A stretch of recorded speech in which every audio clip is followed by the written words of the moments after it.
In today's video, I'm going to be sharing 3 mistakes that YouTubers make after getting monetized.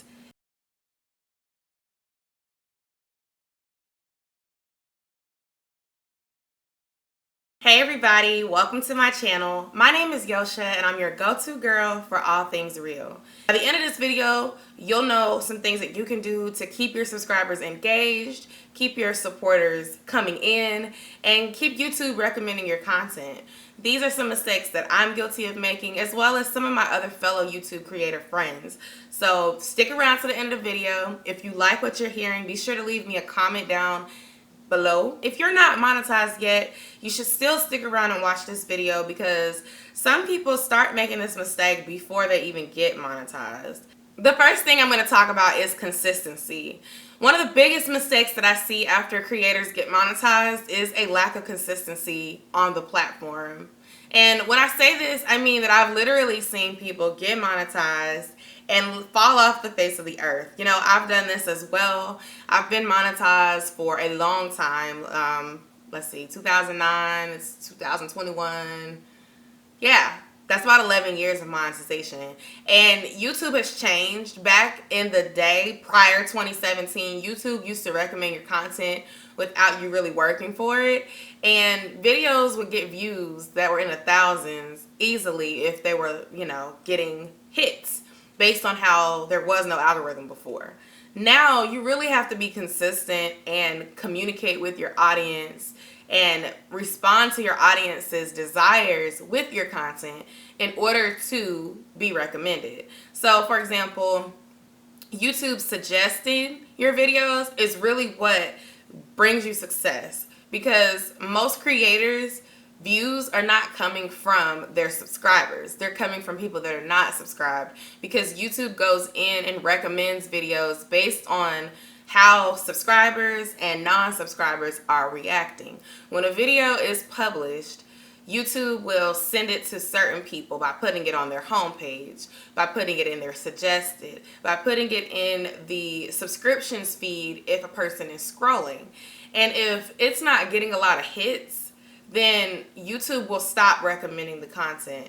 And so then that is where you have to come in and either tweak your content, promote your content, or work in other ways to get your content out.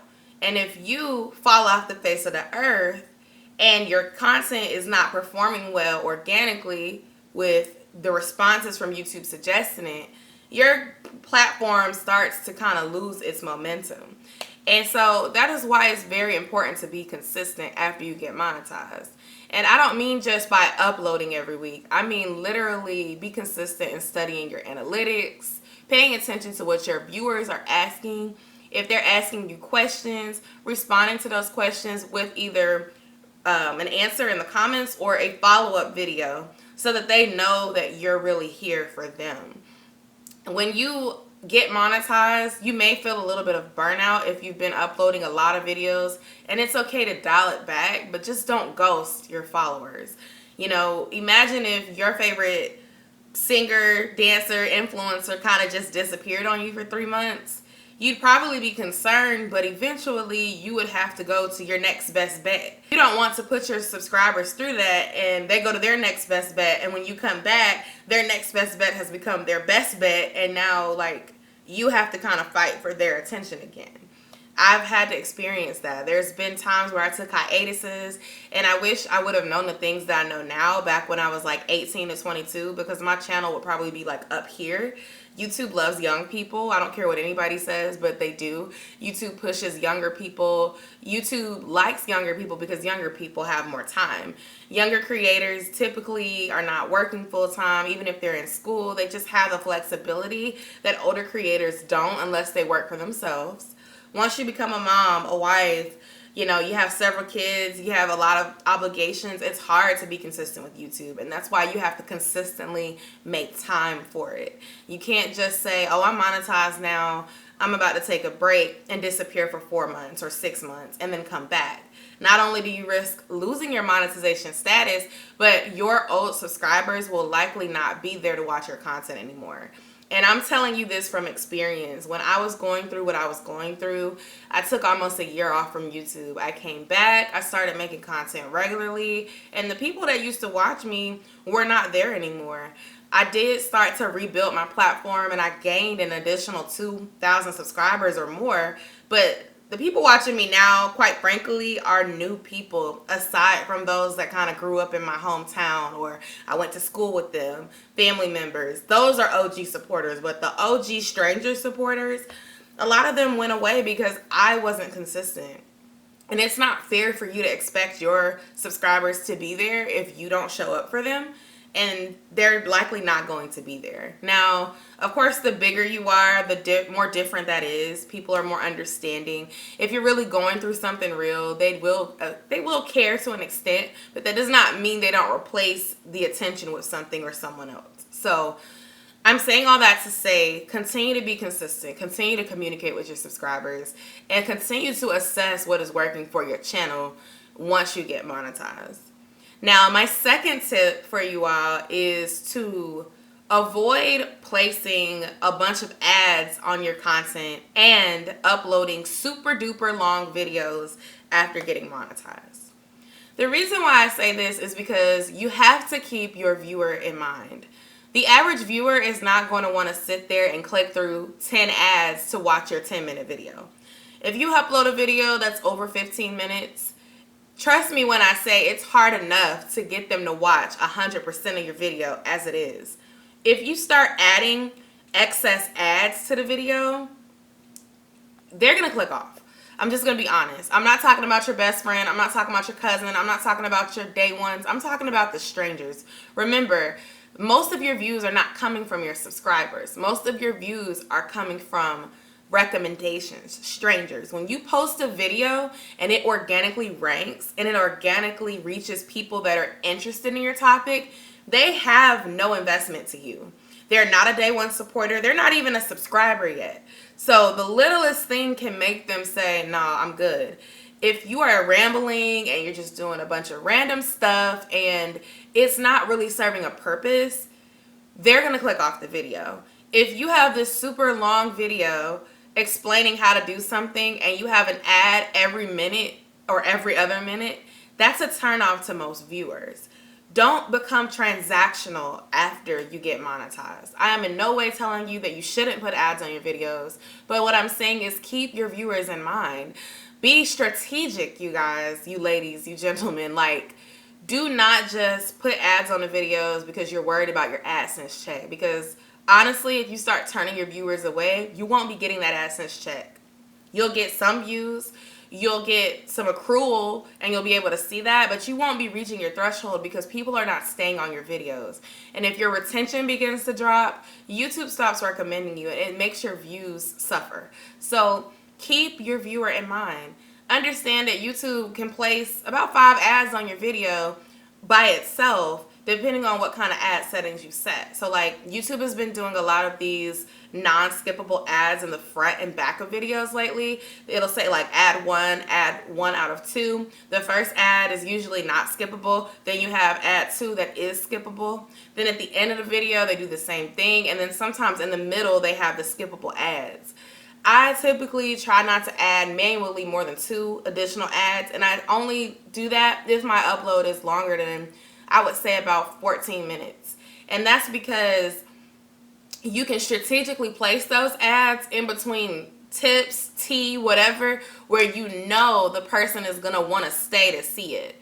If you let YouTube do it, they might pick random placement. It shouldn't be excessive, but it may not make sense. And it's like if you're putting an ad on a part of the video where it doesn't make sense and you haven't really gotten to the point in the what is in this for me for your viewer, then they might click off. So just think of that strategically rather than from a I'm trying to get my check point of view. Always keep your viewers in mind. When you get to a point where you become so caught up with making money and that's all you care about, your viewers can feel that, they can sense that. They stop connecting with you as their cool favorite YouTuber, their cool cousin or whatever they feel from you to have wanted to subscribe to your channel, and they'll just stop watching. Like, don't get so caught up in the metrics either. I've seen some people, especially once they blow up, you know, you blow up, you're getting thousands and thousands of views and millions of people on your channel, and it's amazing, it's euphoric. And then you're not trending anymore. You're not getting all those views anymore, and you start to regulate and you start to just get the normal rate of views, and then you get frustrated and you lash out and you're like, you guys aren't watching my videos anymore, and oh my gosh, and you start to kind of get this negative tone with your subscribers because you're so caught up in views and metrics and ads and money and revenue that you're forgetting why the people subscribe to you in the first place. So don't let those metrics and the revenue part take away your purpose for being here. People are subscribing to your channel because you brought some sort of value, period. They don't care about your AdSense check. They don't care about your viewer goal for the month, your subscriber goal for the month. They care about you as a person, and they care about what value you brought to them.